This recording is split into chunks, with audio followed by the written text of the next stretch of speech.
IFM News.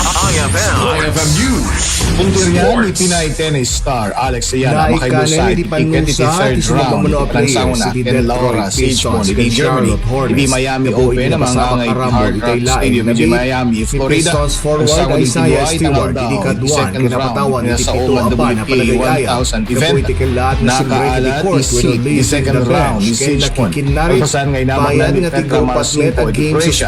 Iti first round ni Dilayang Kalmana. Bayat niya lang ang automatiko ngay mabante iti second round. Kalpasan iti first round by Raman iti talupulog at seeded players. Ang balina na igeti ay ayam niya lang kontra ken Siegmund. No sa dino lamang iti experience sa dayto iti agtawan ng talupulog at pulo. Ken narwamen iti Grand Slam tournaments ken nakaduay sunan iti WTA titles. Para iti IFM Sports, iti ni Idol Joey C. Tatak IFM.